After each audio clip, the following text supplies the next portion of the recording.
గొంతులో గారె ఇరుక్కుని ఊపిరాడక ఓ మహిళ ప్రాణాలు కోల్పోయింది. విస్మయానికి గురిచేసే ఈ ఘటన ఖమ్మం జిల్లాలో చోటు చేసుకోగా ఆలస్యంగా వెలుగులోకి వచ్చింది. వివరాల్లోకి వెళ్తే ఖమ్మం జిల్లా తల్లాడ మండల కేంద్రంలో మొక్కా తిరుపతమ్మ 80కు ఇద్దరు కుమారులు, ఇద్దరు కుమార్తెలున్నారు. వారికి వివాహాలు చేసిన తిరుపతమ్మ పెద్ద కొడుకు రామకృష్ణ ఇంటి సమీపంలోని చిన్న గదిలో ఒంటరిగా ఉంటోంది. ఆమె చిన్న కుమారుడు శ్రీను కూడా అదే ఊళ్ళో ఉంటున్నాడు. ఈ క్రమంలో సంక్రాంతి పండగ నేపథ్యంలో బుధవారం మధ్యాహ్నం తన ఇంటిలో వండిన గారెలను తల్లి తిరుపతమ్మకు ఇచ్చి వెళ్లాడు. అతడు వెళ్లిపోయిన తర్వాత ఆ గారెలను తింటుండగా గొంతులో ఇరుక్కునిపోయింది. దీంతో వృద్ధురాలు ఊపిరాడక స్పృహ తప్పి పడిపోయింది.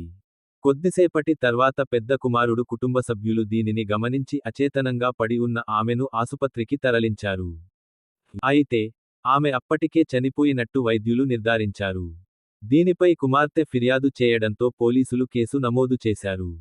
కేసు నమోదు చేసి దర్యాప్తు చేపట్టినట్టు తల్లాడ హెడ్ కానిస్టేబుల్ వెంకటేశ్వరరావు వెల్లడించారు. గారె ముక్క గొంతుకు అడ్డంపడి చనిపోయిందా, లేదా ఏదైనా కారణం ఉందా అనేది దర్యాప్తులో తేలుతుందని ఆయన చెప్పారు. గతంలో చికెన్, ఇడ్లీ, చపాతీ ముక్కలు గొంతులో ఇరుక్కుని ప్రాణాలు కోల్పోయిన ఘటనలు చోటు చేసుకున్నాయి. గత నవంబరులో చపాతీ ముక్క గొంతుకు అడ్డంపడి సికింద్రాబాద్లో 6వ తరగతి విద్యార్థి ప్రాణాలు కోల్పోయిన విషయానికి తెలిసిందే.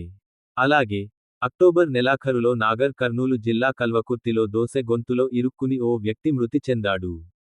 వెంకటయ్య అనే వ్యక్తి మద్యం సేవించిన అనంతరం దోసె తిటుండగా అది గొంతులో ఇరుక్కుపోయింది. దీంతో ఊపిరాడక ఇబ్బందులు పడిన వెంకటయ్య కొద్దిసేపటికి అపస్మారక స్థితిలోకి వెళ్లిపోయాడు.